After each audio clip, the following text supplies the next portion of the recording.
With Silo Season 3 dropping on July 3rd, it's time to go back to the beginning. Because if you've forgotten the details, you've forgotten everything that matters. This is Silo, Season 1 and 2, the full story. The series is set in a massive underground bunker called the Silo.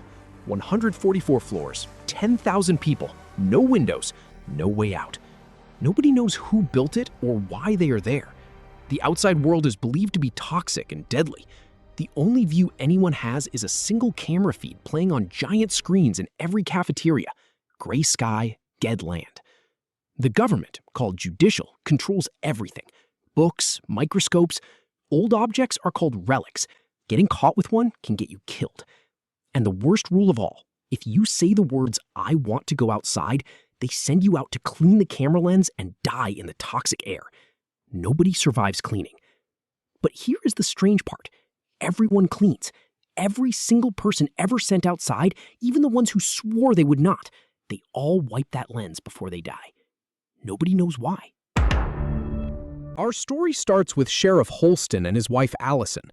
They want to have a baby, and the government finally gives them permission to remove birth control implant. The procedure happens. They try for months. Nothing. It turns out the doctor never removed Allison's implant. The government had secretly decided she was too curious, too dangerous, the wrong kind of person to have children. Around the same time, Allison connects with a programmer named George Wilkins. He has an old encrypted hard drive. They crack it open together. Inside, they find footage of the outside world.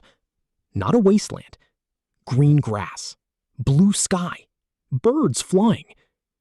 Allison snaps. She tries to tell people. Nobody believes her. So she says the words. It's okay. I want to go out! She goes outside. She cleans. She dies. But before she left, she made Holston a promise. She would only clean if the world outside looked different from what the screens show, because that would mean the Silo had been lying to them the whole time. She cleaned. And that changes everything. 2 years later, Holston learns that George Wilkins has committed suicide. Sheriff begins an investigation, and that case brought him to Juliette Nichols, engineer, George's girlfriend. She tells Sheriff that George was relic collector and the drive he was working on, and she thinks it was reason he got murdered. She also showed him a hidden level below mechanical, a secret tunnel, a buried hard drive, things nobody was supposed to find. Holston promised to look into it and would send signal if he finds anything. But he never sends her a signal. Instead, he says the words. I want to go out. Goes outside, cleans, dies beside his wife. But Sheriff leaves behind a note saying he wants Juliette as his successor. So the mayor and deputy sheriff descend to the 144th floor. After learning more about Juliette, they decide against the wishes of the legal department to appoint her as sheriff. She at first refuses, but when she finds truth written on the back of Sheriff's badge, she realizes that this is the signal and takes the job. As Juliette investigates, she discovers who actually runs the Silo. Robert Sims handles the dirty work. Threats, cover-ups, murder made to look like accident. But Sims answers to someone else. Bernard Holland, head of IT. Quiet, methodical, easy to underestimate. He is the true ruler of the Silo. Judicial, the organization everyone fears, is nothing but his instrument. Juliette also uncovers a secret society called the Flame Keepers, people who collected relics and kept real history alive for generations. Through them, she learns that Judicial runs a secret breeding program. They decide who gets to have children based on how obedient they are. That is why Allison's implant was never removed. Then, she soon realizes they are being watched and listened to through the mirrors. A camera. Every mirror in the Silo is a surveillance device. Every room has been watched the entire time. Juliette cracks George's hard drive and finds real footage of the outside world. Alive, green, real. She tries to broadcast it across every screen in the Silo. Bernard kills the signal before most people can see it. Bernard instantly deploys a massive search team to track her down. Once caught, he and Sims frame her, fabricating a lie to the public that she lost her mind and requested to go outside. Later, Bernard offers a deal. take the walk willingly, and he'll tell her the truth about George. With no choices left, she agrees. The truth is devastating. George did not get murdered. He jumped. Judicial had caught him. They were going to torture him until he gave up Juliette's name. He jumped off that railing to protect her. He chose to die so she could live. She was being fitted to her cleaning suit, but her friends in mechanical make one move before she goes out. They swap the IT tape on her suit with mechanical tape. Because here is what nobody is supposed to know. Every cleaning suit is designed to fail. The tape used to seal the suit is not strong enough to keep the toxic air out for long. Within minutes, the suit starts leaking.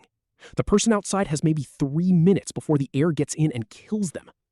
Just enough time to wipe the lens. Then they die. Every person who ever went outside to clean was murdered by the suit they were given. Every single one. Juliette walks out. She sees a beautiful green world on her visor. But something is wrong. The image is identical to the footage on George's drive. Same birds, same positions, exact same frames. It is a projection. A fake video playing inside the helmet so that every dying person cleans that lens believing they are sharing a living world with the people inside. She does not clean. She keeps walking. The visor glitches. The projection disappears. The real world stares back at her. Ruins, decay, dead cities on the horizon. She climbs over the hill. And on the other side, she sees them. Dozens of craters, dozens of entrances stretching across the landscape. There is not one silo. There are many. Season 1 ends. The first thing we see in Season 2 is not Juliette. It's another bunker entirely, Silo 17. Years earlier, its people successfully rebelled against their leaders and finally opened the main doors, convinced the outside world was safe. For a moment, it looked like they were right. They survived long enough for everyone to leave the silo. Then, the poison took effect. Thousands died outside, turning the entire silo into a graveyard. In the present, Juliette reaches this abandoned bunker and becomes trapped inside. Most of Silo 17 is dark, flooded, and lifeless. But one place still has power, the IT vault. Inside, she meets a man named Solo, the sole survivor of the rebellion. Solo reveals what started the uprising. A cleaner sent outside ignored tradition and wrote a single word on the camera lens instead. Lies. The people believed the outside world was safe, and that belief destroyed them all. That's when Juliette realizes something terrifying. She never cleaned. And back in Silo 18, everyone saw it. Juliette needs a suit to return to Silo 18, forcing her into the flooded lower levels of Silo 17. The mission nearly kills her. Along the way, she discovers other survivors living among the ruins and learns the truth about Solo. He's not the head of IT. He's just Jimmy, a frightened boy whose father locked him inside the vault during the rebellion and ordered him never to let anyone in. 30 years later, he's still following that command. After finally recovering a suit, Juliette says goodbye and begins the journey back to Silo 18, completely unaware of the chaos waiting for her there. The moment Juliette walked over that hill without cleaning, Bernard knew the silo was heading toward rebellion. He opened the Order, a secret rulebook left behind by the founders for exactly this situation. Its instructions were simple. Turn the upper floors against the lower floors before they can unite against you. Bernard told the silo that Juliette had survived longer because of a new tape technology, but still died beyond the hill. Nobody in mechanical believed him. Soon, graffiti began appearing across the walls. Juliette lives. To prevent mechanical from organizing a rebellion, Bernard forced Walker to become his informant, threatening to kill the woman she loved if she refused. At the same time, Sims used Patrick Kennedy to help create chaos between the floors. But once Patrick was no longer useful, Sims tried to have him killed. Patrick survived and was later found by Sheriff Billings. He told Billings about the secret video he had watched with Juliette, footage that suggested the people of the silo had been lied to about the outside world. For the first time, Billings began questioning the people in charge. Bernard needed public support, so he turned to Judge Meadows. Meadows was terminally ill and agreed to help him in exchange for one thing: a suit. She wanted to see the outside world before she died. Bernard appeared to agree. Instead, he poisoned her. Before her death, Meadows revealed that the hard drive Juliette had discovered contained an encrypted message left by Salvador Quinn, the head of IT during the rebellion 140 years earlier. Bernard followed the clue, but he also used Meadows' death to his advantage. He staged it as a murder and blamed Knox and Shirley, the leaders of Mechanical. Suddenly, the entire silo was hunting them. Knox and Shirley had come up to the judicial floors to demand answers. Now they were being framed for murder. They ran, and the whole silo was hunting them. Sims's own wife, Camille, quietly helped them escape without telling her husband. She had her own read on Bernard and was making her own moves. They made it back to the lower floors. The upper floors cut off food, and the lower floors cut the power to show people that IT was lying, and they had separate power source other than from generator. The silo was fracturing at every level. Bernard needed someone to decode Salvador Quinn's encrypted message, so he pulled Lucas out of the mines, the same man Juliette had once turned to for help. Lucas was already close to cracking the code, but Bernard knew he couldn't do it alone, so he made Lucas his shadow, giving him access to resources no one else had. He took Lucas to the server room, the Legacy, a vault with the true history of mankind and an AI with access to everything the outside world ever knew. There, Lucas learned the truth. There wasn't just one silo. There were 51 silos, built 352 years ago. Bernard explained that rebellions used to happen regularly until Salvador Quinn erased records of the past, breaking the cycle and bringing 140 years of peace. But Quinn had left behind one final clue, pointing even deeper below. Following it, Lucas discovered a hidden tunnel beneath the silo, where he came face to face with the AI. The AI revealed that only 3 people had ever reached this place before: Salvador Quinn, Judge Meadows, and George Wilkins. Then it told Lucas a secret. We never hear what it says. We only see what it does to people. When Lucas shared it with Bernard, he was completely shaken. The man who had spent his life protecting the silo suddenly began questioning everything. Bernard handed over his responsibilities to Sims and walked away from the system he had dedicated his entire life to preserving. The rebellion had one final move. Walker fed Bernard false information, convincing him that Mechanical was planning to bomb the generator. Bernard took the bait. He sent his enforcers racing to the lower levels. But the real target was the central stairwell. A bomb hidden inside a medical stretcher was being carried into position by Dr. Pete Nichols, Juliette's father. When the timer failed, someone had to stay behind and trigger it manually. Pete didn't hesitate. He sent the others away and detonated the bomb himself. The explosion destroyed the stairs between floors 90 and 92, trapping Bernard's forces below and giving the rebels control of the upper levels. Pete never knew that Juliette was already on her way home.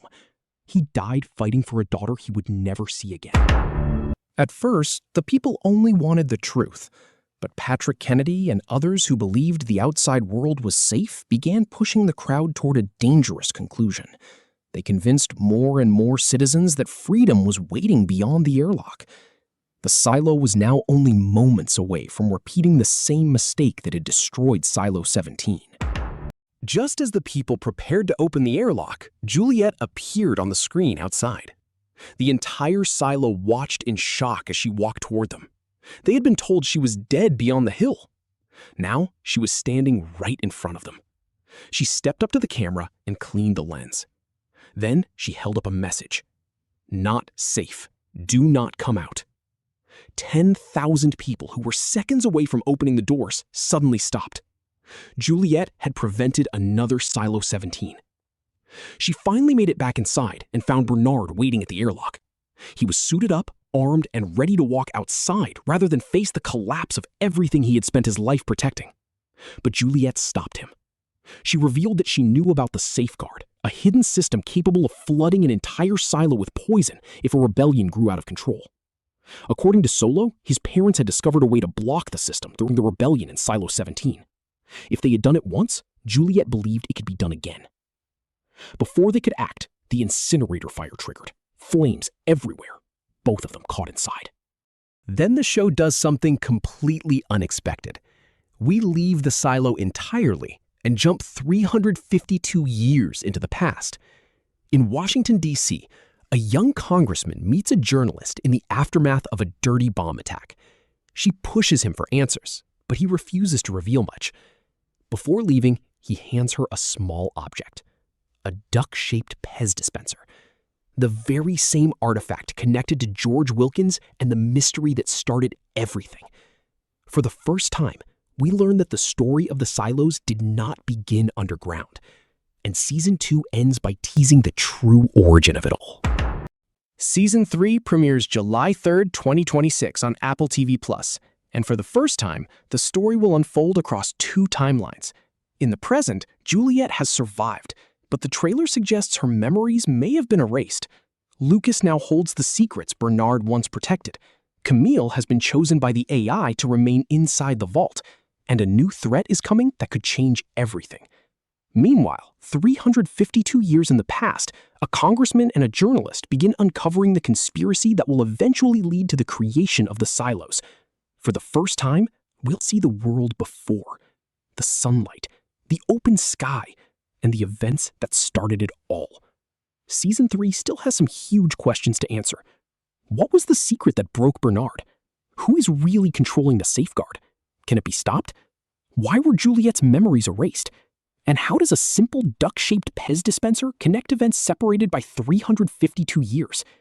July 3rd, the story continues. If you enjoyed this recap, make sure to like the video, subscribe, and let me know your theories for Season 3 in the comments. I'll see you in the next one.